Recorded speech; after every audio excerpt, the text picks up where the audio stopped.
What's going on, everyone? Welcome back to the channel. I'm just going to be installing the electronics in the Onisiki Kodama. This is the 1/24/128 scale micro drift car. If you follow the channel, did an unboxing on this. Looks great. You can check that out if you want. I'll build a playlist. Now the electronics. So as I said in the other video, I was waiting for a few things to show up and they are here. So the ESC we went with, I just wanted to go inexpensive and something that a lot of people use out there.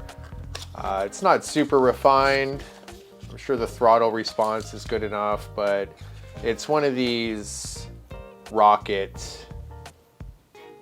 There's the Pro version, and then there's the regular version here. So it's just a very simple, programmable micro ESC. As you can see here, machined aluminum. These are pretty inexpensive, between $40 and $60. This is just an 18 amp. I think I paid about $45 for this Canadian, so these are pretty inexpensive. We'll see how it works.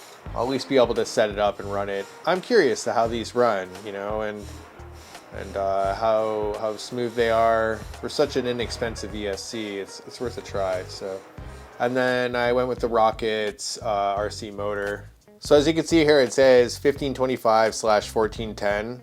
That's another tidbit in a YouTube video you'd want to take note of.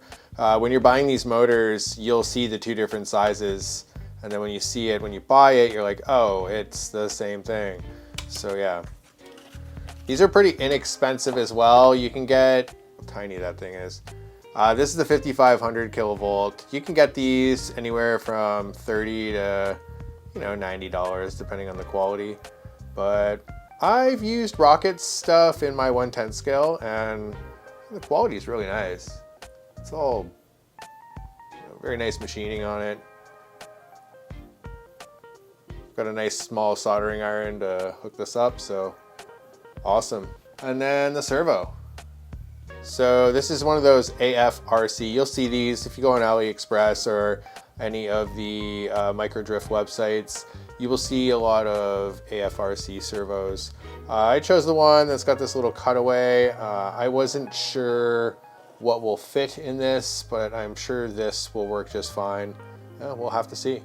The servos are what cost you, I would say, the most. Just because they're so small. Imagine what's going on inside there, the little board, all the electronics, and programmable, like that's crazy, for such a small little machined unit. Super cool.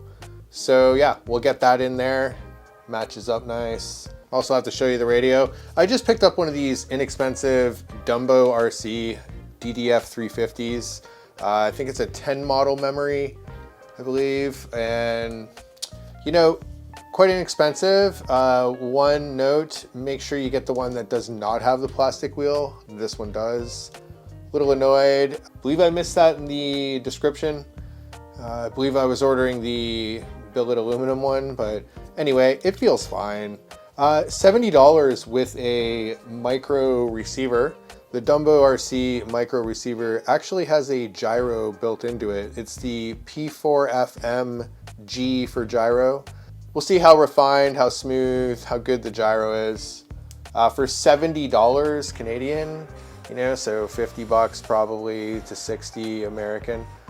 Just check around. So many sellers on AliExpress have these. So yeah, I don't know, pretty popular in the crawling community as well. The wheel is pretty close to your thumb here, so you could, put on a thumb steer if you're recording videos or what have you. So yeah, 10 model memory, and I picked up, annoyed at this long antenna, but these are $11. The receivers I'll throw them in a couple crawlers. So if the gyro doesn't work out well, and I have to go another route, maybe with a Noble radio and a different gyro, then I'll just use this in crawlers. So no money lost, 11 bucks each. Ordered a couple of those, use them in crawlers. Also grabbed a programming card for the rocket. It's just a little push button programming card. Allow me to dial in some of the settings on this. Usually you're pretty limited to what you can adjust, but enough, you know, the braking, the startup, and all those other essential settings for an ESC. So yeah, we'll get this all installed and then talk in a bit. All right, so in order to get the motor on, you have to remove, because this thing comes assembled, you have to remove the rear battery mount slash body post. It's at the very back here, 2 screws. Then you're removing the rear shock tower, 2 screws. And you've got the little cover, which is machined aluminum. It's very nice. There's the gears in there, some brass gears. The one at the bottom appears to be plastic. And so you have to remove all this to get the motor in. Comes with a pinion, slide it on. It's just press fit, and we'll install that. Make sure the mesh is set correct. Always leave a little gap if it's your first time doing this. Slight bit of play, never all the way. Slight bit of play between the gears. You don't burn out your gears. Looking good. Very nice quality. Nice little chamfer all the way around after they anodize it. Just those little details, you know. They would have machined this, take it off, tumble, anodize, remachine these features. That one extra step, you know, it'd be loaded on a pallet and everything would be machined at once, but that one extra step just for that detail. So pretty nice stuff, and it gives you an idea of what the back end looks like here. Just such nice detail. Again, the remachining after anodizing. Definitely adds cost, but also it looks sick. It's always worth it to add a chamfer after anodizing. It looks rad. I just wanted to show you that. Bit annoying, you have to take these all off to put the motor in, but it is what it is. It's only 4 screws, 6 screws actually. 2 for the dome. All right, so everything's installed. I put the receiver down here on the left-hand side, left the bind button easily accessible. You can remove this tray here to get at other stuff. So wires are somewhat tucked underneath this tray. And yeah, as you can see, I've mounted the ESC here on the top, and battery wire running across the transmission here. Kind of keeps it out of the way. And the servo set up quite nice. There's a screw here, and the servo horn has a little plastic insert that goes over the spline and then fits on the servo horn, and it just barely clears the carbon here on the chassis, but very smooth. It's very nice. You can leave this screw loose, leave this screw loose, and once you power up the servo, quite easily center the servo horn, get everything squared up, and then tighten everything up. So that made it quite nice. You can also shift the servo fore and aft, which changes the Ackerman and all that. So very nice design. Yeah, the ESC programming, it's plug and play really. The Dumbo RC radio, I had to definitely play around with the gyro settings, but it works excellent. So as you can see here, gyro's set up. You can adjust the sensitivity in the radio. Actually, there's a menu in here where you can indeed, it's under receiver settings. Yeah, in here you can, it's under channel 5. You can change the phase, which is reversing the gyro if it happens to be going the wrong direction. And yeah, you can turn on and off the gyro. You can change the sensitivity. So yeah, it's pretty nice. It works quite well. I mean, for a $12 or $15 receiver gyro, excellent quality.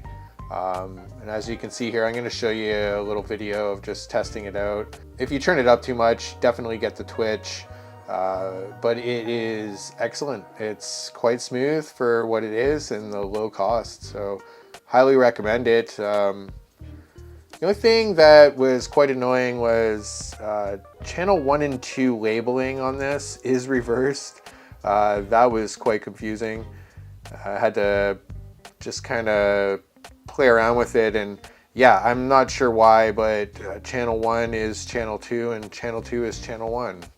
So I guess that's the bad thing that comes along with something that costs so little yet works great. So, you know, AliExpress, it happens. Yeah, so batteries mounted up here. Quite impressed. This chassis is excellent.